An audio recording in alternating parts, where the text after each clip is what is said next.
Hello everyone, my name is Tracy Rainey, your dating coach, coming to you from the Ready to Date Academy, where we are helping single people on their journey toward the one. We have so many resources available, no matter your learning style, no matter your preferences, as far as if you want to learn about yourself or have help from a coach like myself, you can go over to readytodate.com and learn more about that. To today's topic, which I haven't quite come up with a title, but I will say that exploring it more in depth has really opened my eyes to some things about dating and from a biblical perspective.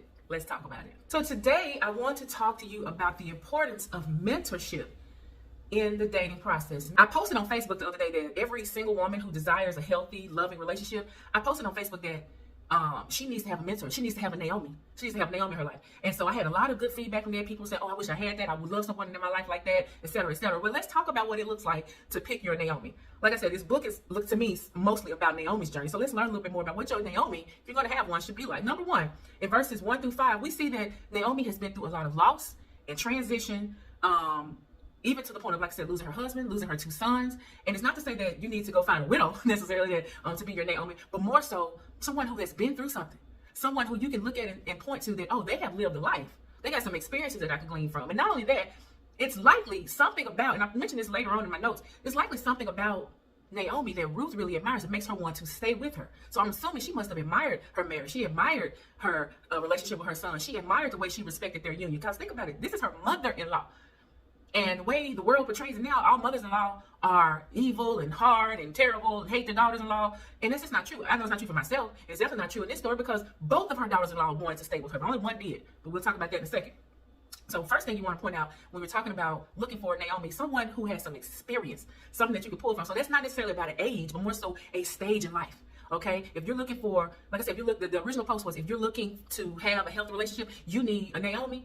You need a Naomi who has had a healthy relationship, something that you can pull from and say, you know what, I like that. That's what I want to do. That's what I want to create in my life. So that's number one, has experience in what you want and just has been through some things and understands some things. All right, number two, realize that your Naomi does not mean she's perfect. Not at all, not by any means, okay? Your Naomi surely has some things going on because, first of all, just human, just living life, all right? That's number one. But you got to be ready to see those things in her and still recognize the wisdom that's there that you need from her. One of the things that I recognize about Naomi as I'm reading through this is that she, grief will have your emotional state all over the place and have you mentally all just every which way, right?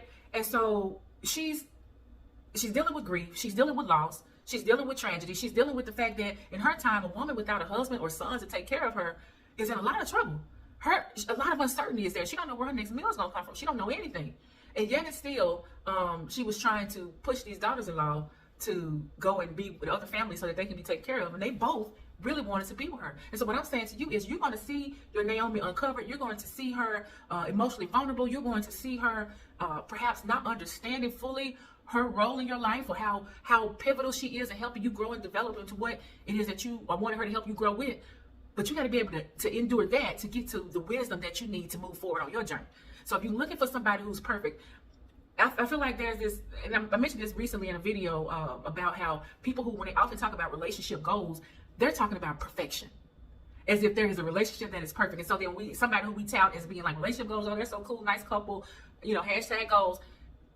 Sometimes I think when we say that, we're thinking perfection. So when that couple goes off the rails or a scandal comes out, they divorce, whatever, everybody's like, told you, see, I see, You can't be trusting these couples. You don't know what they're going through behind closed doors. Just because a couple divorces has imperfections does not make them not relationship goals, okay? There could be things about that specific situation that was goals, whether it was how they handled a conflict, whether it's how they built a legacy, whether it's how they built an empire, whether it's how they raised their kids or they know how to talk to each other, or even in divorce, they might be still amicable and reasonable with each other, not trying to tear each other down. Anything can make somebody goals, but it ain't perfection.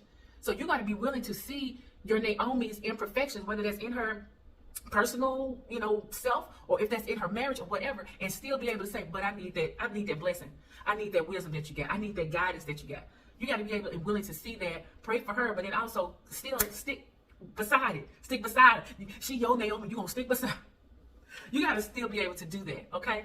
So don't think of her as needing to be perfect or have this like this life that seems to have no troubles, no worries, because you're going to be looking forever for your Naomi if that's what you're doing. If that's what you're hoping for, you will be looking for her forever. All right. And we don't want that. So the thing that you need to really be clear about as you're choosing your Naomi is that she is clear about what her role is in your life.